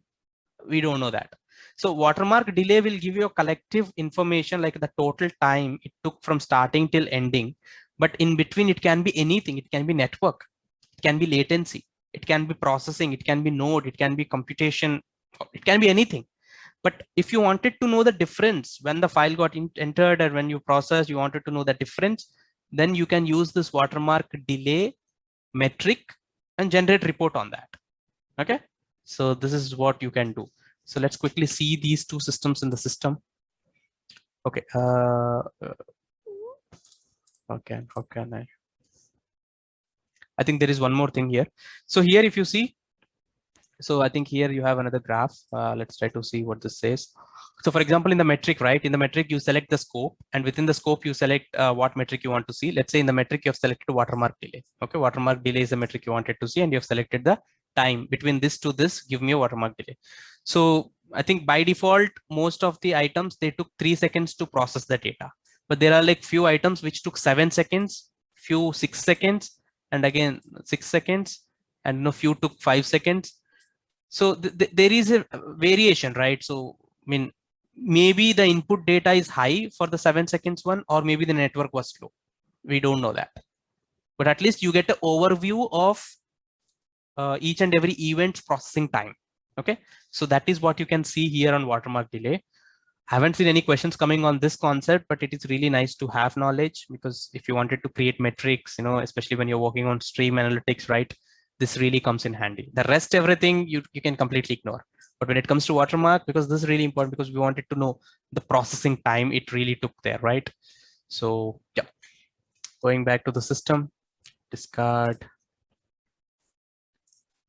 So here, if I go to metrics, zoom out. So here, this is the scope. Stream job B is the scope, and within this job, you wanted to select a metric. Let's see, SU percentage utilization. This is the one which we've discussed before, right? So if you click on this, I think you have mainly 3 aggregation types: average, max, and min. So if you wanted to see just the average, so I think this we've already seen in the overview chat, but here also you can see 6%. 6% of SU we have consumed. Okay, 6% was consumed here on an average. Okay, so this you can, based on this, you can say that, you know, if it is like, you know, 80%, just give me an alert. It's like, you know, 90%, give me an alert. Again, you can create chats and, you know, create new alert. You get a notification and also pin to the dashboard. Same, whatever the features we have seen for the monitoring, you have all the features. You can also share this if you like your feedback. Then the other important thing is watermark delay. So this is what I was talking about. So output watermark delay seconds. If you see here, the pop-up here, output watermark delay seconds, right? Filtering and grouping. So if I click on this, then you see it was like by default here, and then zoom guy, zoom a little bit. Yeah. So then you see here, and it goes for 36 seconds, and then for 17 seconds, 19 seconds, and then all of a sudden it goes to 1.45 minutes. So it can be anything. You don't really get like, you know, what is what. You can't really drill down, right? But at least you get an overview of how your entire system, because this is not only processing, right? It can be from input, it can be from output, it can be from processor. There are three stages when it comes to stream analytics. So it can be anything which is causing the trouble or issue. But at least for now, you get an overview a report, so that you can just dig deep, maybe if you have more insight on this. Yeah, so this is what I wanted to show you. And what else we have? Yeah, stream analytics optimization. I think, yeah, stream analytics optimization. I think before going there, let's try to do another demo. And the other demo is very interesting again.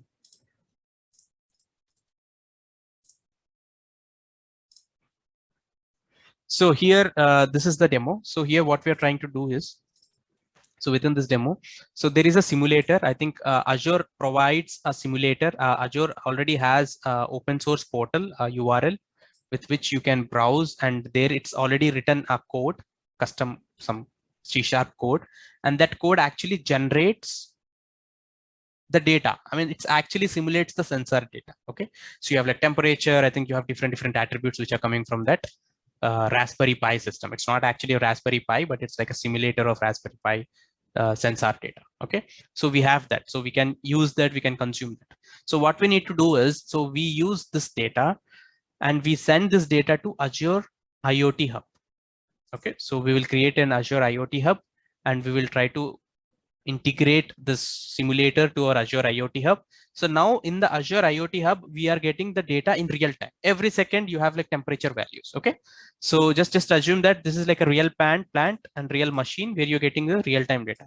So this part you don't really have to worry, because usually like site engineers, they'll take care of this IoT systems and all this mechanical and electrical and electronic gadgets, right? You don't really have to worry about your job comes that once the data is in IoT Hub, once the data is in Azure IoT Hub, from there you need to consume the data, do some processing, and then send the data to required sink or target. So here our target is blob.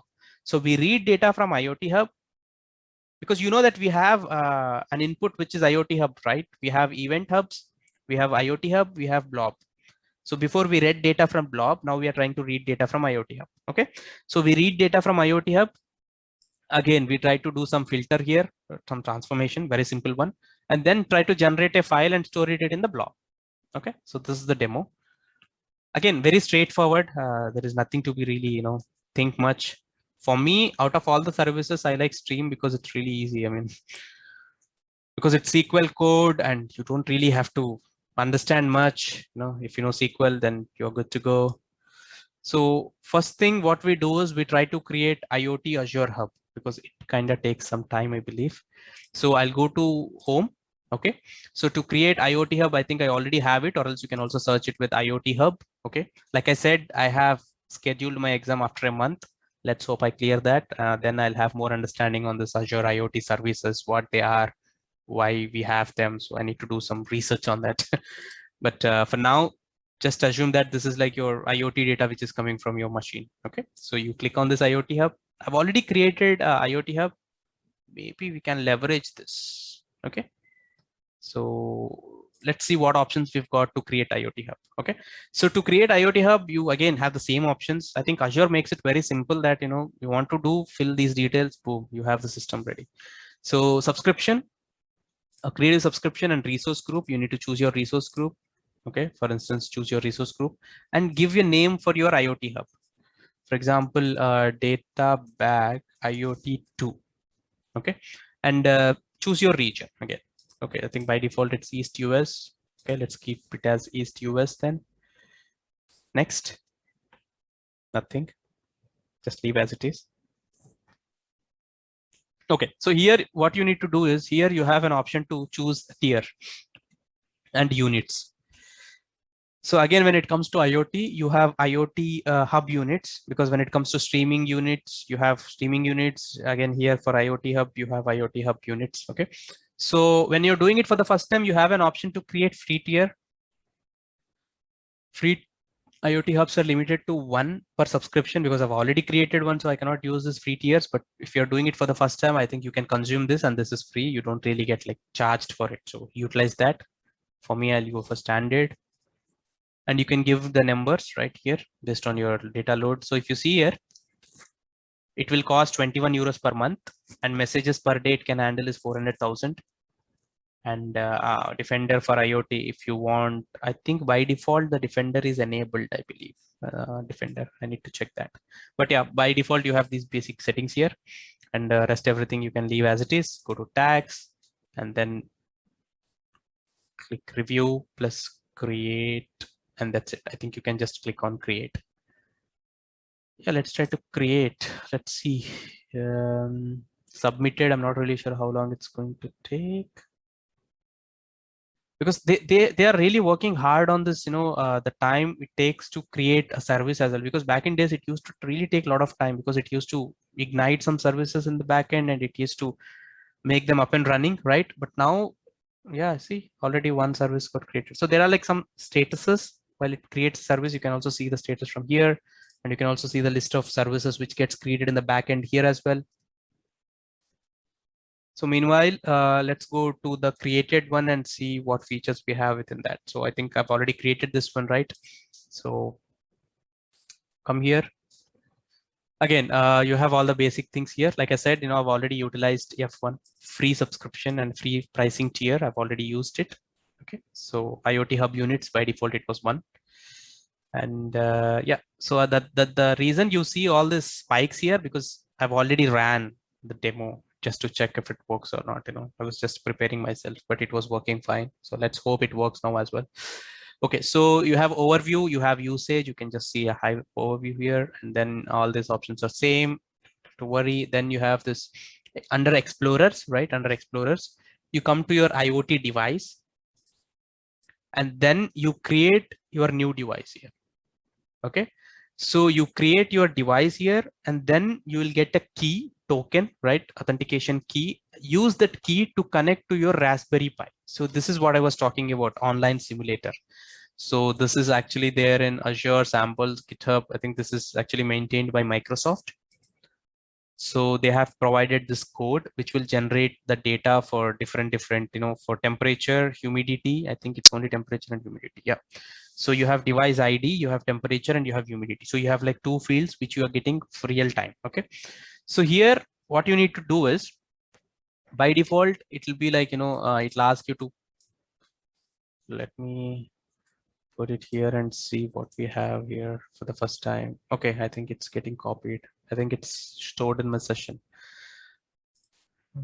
Never mind. So once you try to browse this URL, right? So connection string, you will have an option here that replace this line with your code. So what you need to do is you need to copy and paste the code. So where you get this code, that is what we're going to see here. So once you add a device, right? Once you click on the device, give a device ID name, and by default keep everything. Okay, and just click on save. Okay, authentication type, by default you keep it as symmetric, and auto generate keys, it will generate primary and secondary. Give the name and save. So once you create that and save, right? So then what you get is you get something like this. So then you have your primary connection key, you have your secondary connection key. So what you need to do, you need to copy your primary connection key or string and then replace it with this code. That's it. So this is like your connecting string, okay, connection string. So once you replace this one with this and click on run, so what the system will do is it will try to generate or simulate or generate the data for every second for temperature and for humidity. Okay, I think you can see them here. Not really sure you're able to see this or not. Let me zoom. Yeah, connection string. This is what I was talking about, replace connection string. And you can also, once you click on run, then it will start running and it will start popping up all the values for temperature and humidity. Okay, so then you can use these fields like temperature and humidity and run your models. I mean, generate your models like machine learning model you want to do, and all of a sudden whenever you see like a temperature of this value for this device ID along with the humidity, then oh, the system goes wrong, for example, right? Okay, let's see if the system is created for us. Yeah, deployment was successful. Okay, so we have created this data bag IoT2. Okay, and then you go to your IoT devices and then you add your device. For me, a device ID 2, for example. Okay, it worked, and then save. That's it. Then see this device ID 2, then you'll have primary key and secondary key. Okay, then you copy the primary key and you paste it here. That's all. So you have like your data bag IoT, which you have created, then you have device ID and everything. Okay, so anyway, we already have that, so let's not do that. So go back to home, and this is the one which I already have. So the steps which I've already shown you are the same which I've followed here. So here what we need to do is we have device IoT. So let me pull back my use case. So we have created this one, IoT hub. So we need to run this. We have created this. Let's try to create our output Azure blob storage as well, right? Where you wanted to store the output file. So if I go to blob containers,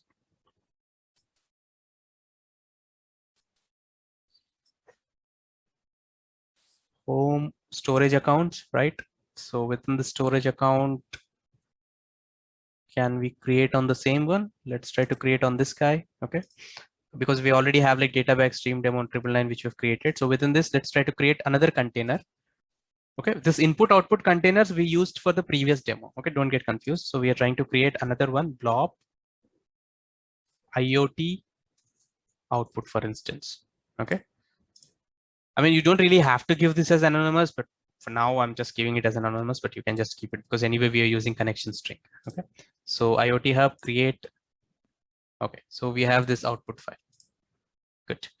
So we have created IoT. We have this setup. We already have this integration done, and we have IoT. We need to just run that. We also have the output. So now we need to create our streaming analytics job. Let's try to do that. I go back to home.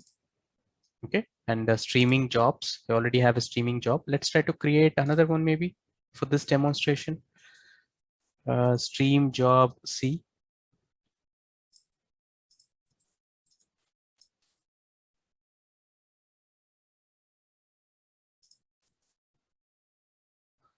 East US.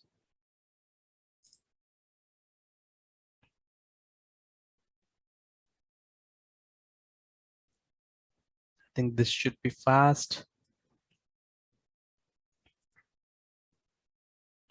Perfect. Okay, so what is the next step?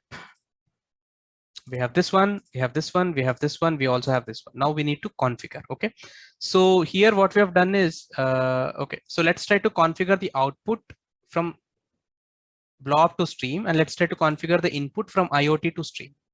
Okay, let's try to do that integration setup, and then we are good to go and start our job, and we can also see how it actually behaves. So here I go to input and add input. So before we did for blob, now let's do it for IoT hub.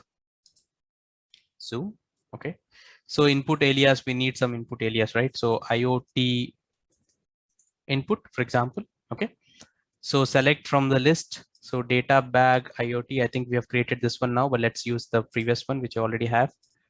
And rest everything you keep as it is. You don't really have to change everything. I think by default the settings are good. And then just click on save. Testing.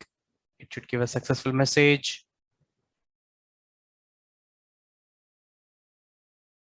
I think meanwhile it's doing some magic in the backend. Let's try to create our output as well.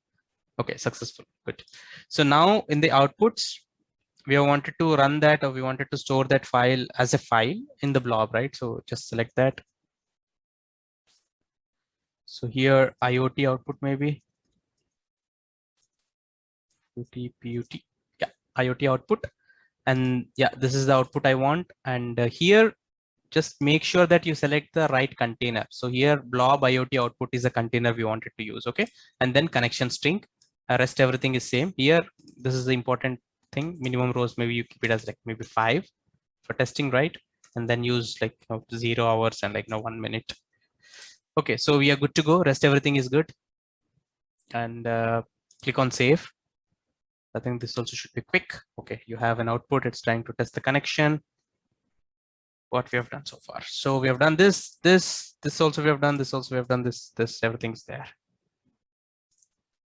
Okay, connection is successful. So now, oh, we have this one here, we have this one here. Okay, now let's try to set up the query as well, because we need to set up what processing system you wanted to do there, right? I think we already have few queries here with me. Okay, this is the query which I wanted to do. So what I wanted to do is I wanted to select star. I wanted to select all the data from input. So into output from input. So guys, make sure that you use these same names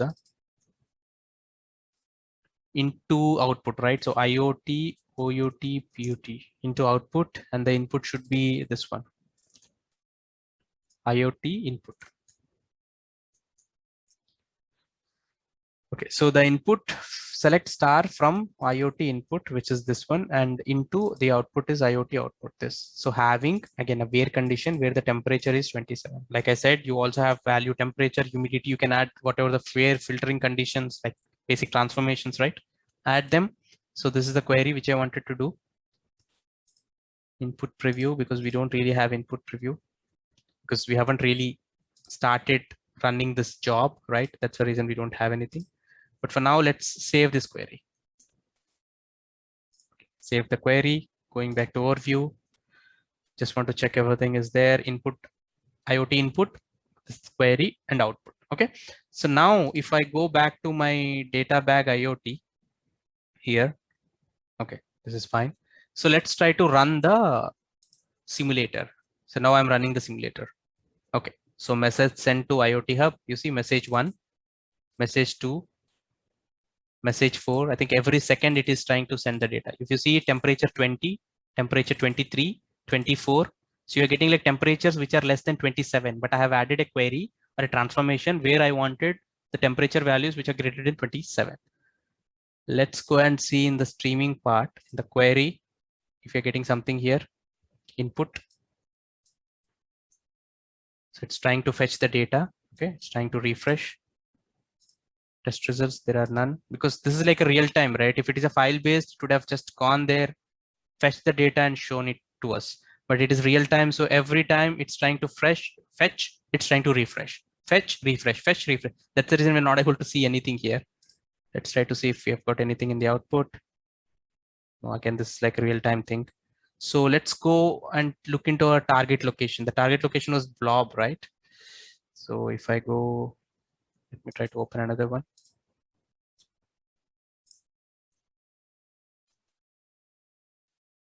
Storage accounts. This is the target which we've given. Containers and blob IoT output. Okay.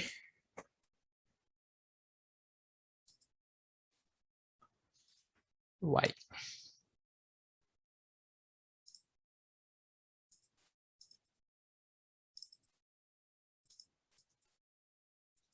We should get the data. Temperature greater than 20. Just make sure the input source has data and then try again. Okay, so there is no data from the input system. So this system is working fine. This is good.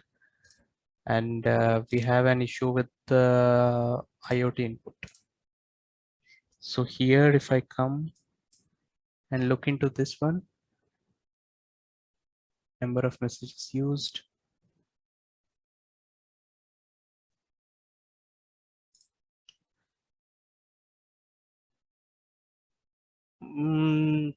Maybe yes or no, because no, temperature was greater than 27. Here, if you see 31, 31. So 28, see 28. So definitely there is a temperature which is greater than 27. So I think we should get the data. The thing is, oh, here you have the data. Now you have the data. First, in the input, it will fetch all the data. In the processing stage, it will eliminate that. Okay. For instance, here in the input preview, you see 29, which is greater than 27. It gets all the data. But in the processing stage, it will try to eliminate it. Yeah. So now for the test query results, let's try to view it. Because this is the input preview. Let's try to view test results, test query. Now it should give me only the value greater than 29. Okay. So in the input preview, you see 23, 21, 21, 21, but in the test, it gives me only greater than. So we are trying to filter the data in real time here. Okay. But now we want to see the output file.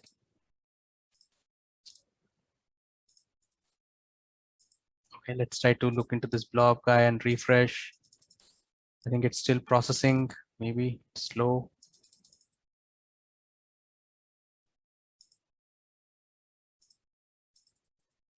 Maybe it's taking some time, because if you get a data here, right? Because you see, and the other thing is like, what we have added there is like, after 5 rows or after 1 minute, generate a file, something like that, right? So maybe it's validating that condition there.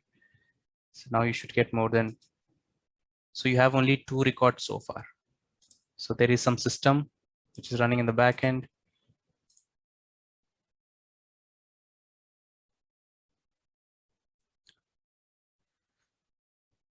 Okay, so we are getting the data streaming here.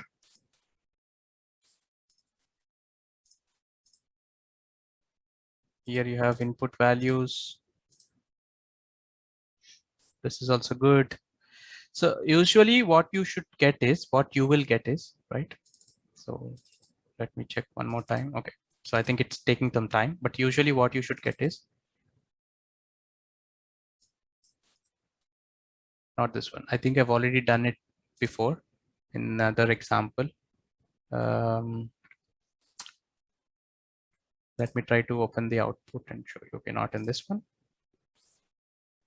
Not in this one. It should be containers, not in this one.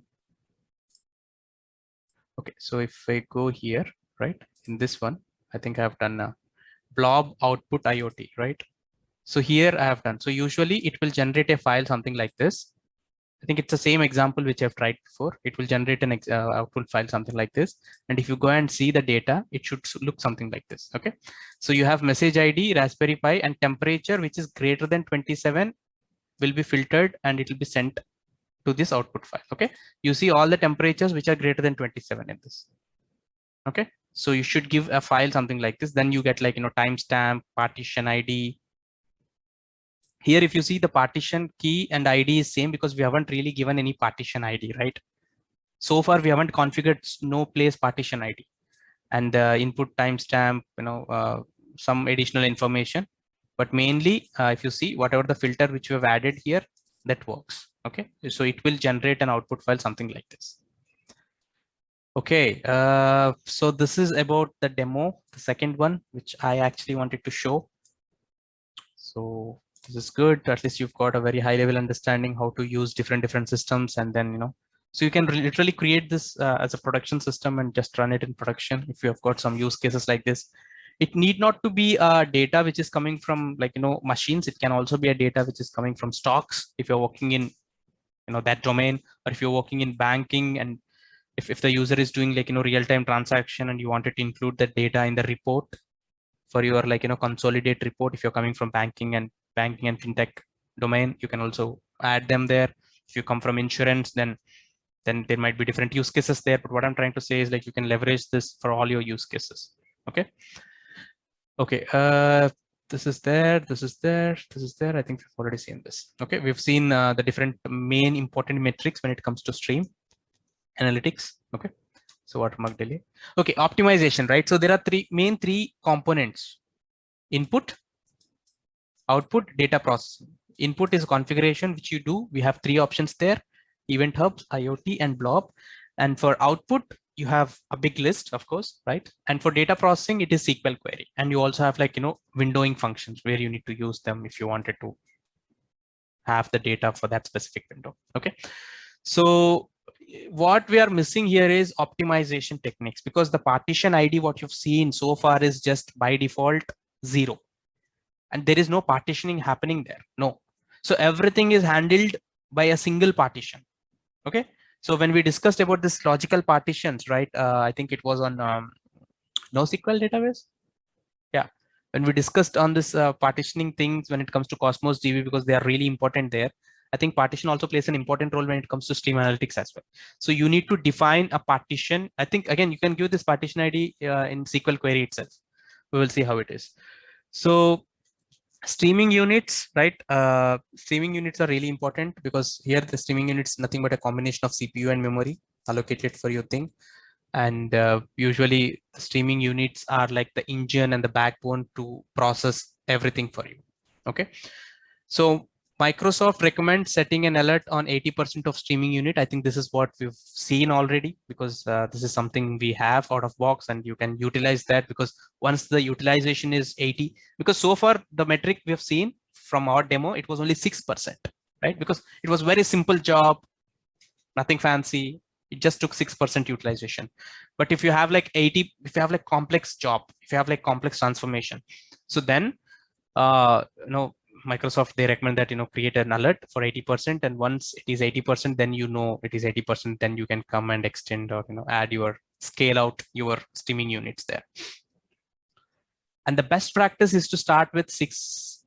By default, the recommendation is to start with 6 units, but we have started with 3, but they suggest 6. Okay. So maybe this can be like an interview question, like, have you really worked with stream analytics? You say yes. Then maybe that guy says, okay, so what is the best practice? Have you got any ideas on that? Maybe then you say 6 is the best practice, because I've used 3, but you can use 6. Microsoft also recommends 6. Maybe you can debate with him, like, then he knows that, okay, you've worked on that. For 6 streaming units for queries that don't use partition by, okay. And the complex query logic could have high utilization even when it is not continuously receiving inputs. We know that. So complex, I think this was a question asked by Aswath. So if you have a complex logic unit, then you need to increase your SU. So actually SU is like streaming units. That's mainly based on that. Parallelization, right? So what is a parallelization? So parallelization is nothing but running the job simultaneously, right? Distributing them for different partitions, like logical partitions, and running concurrently. Same time, utilizing the parallelism of the system and then running them in the same time. So that is nothing but parallelization. Okay. So here partitioning helps to divide the data in subsets. let's say you are getting data for every 5 minutes, right? Now you wanted to process the data. So out of that 5 minutes data, you can divide the data into different subsets again, and then process them. It's like map reduce, okay? Process them and again aggregate them and then consolidate them and then generate the report, for instance. So in that case, what you can do is you can utilize partitioning technique. So this is completely based on partition key, and again, everything is there. So recommends to define a partition key. Of course, Microsoft definitely recommends, because we haven't added partition key, but it recommends whenever you do a production ready system, you need to add partition key. So they call it as embarrassingly parallel jobs. So this is the name they call that. So it's actually a scalable system. Okay, it connects one partition of the input to one instance of the query. It's like 1:1 relationship. Okay, the number of input partitions must be equal to the number of output partitions. So whenever you give this partitions, so usually, so if you're giving a partition of 10, okay, so then you have like input 10 partitions and output 10 partitions. So it's like logical partitions. You don't really see this, right? But in the backend, it really helps to optimize your query performance. Okay, so for instance, the query might look something like this: like select star into output from input partition by. So here, this is a hash technique. Okay, so in hash distribution technique, what you do is, I think like Vishwa mentioned, you have different partition and distribution techniques. You have round robin, you have hash, you have replication, I think you have key value. So you have got like different types. So when it comes to stream analytics, I think by default it recommends us to use hash. So in the hash, you have to give a column name, you have to give an attribute name.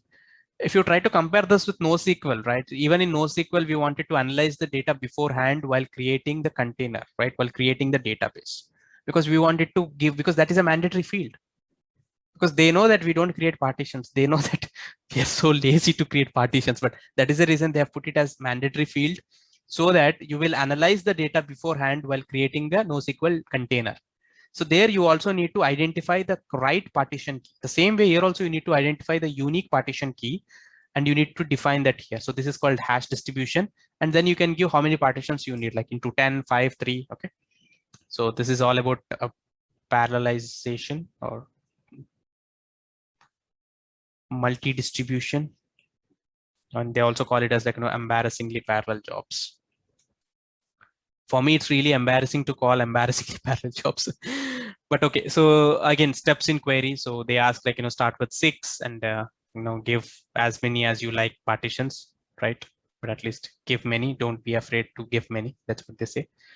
So then optimization, then done. Yeah, I think that's it. So that's all we have got for stream analytics. The important topics when it comes to stream analytics is windowing functions, and the demos which we have done, just get used to that, right? So that you get a feeling and you get hands-on on that, and try to understand the best practices we have when it comes to stream analytics.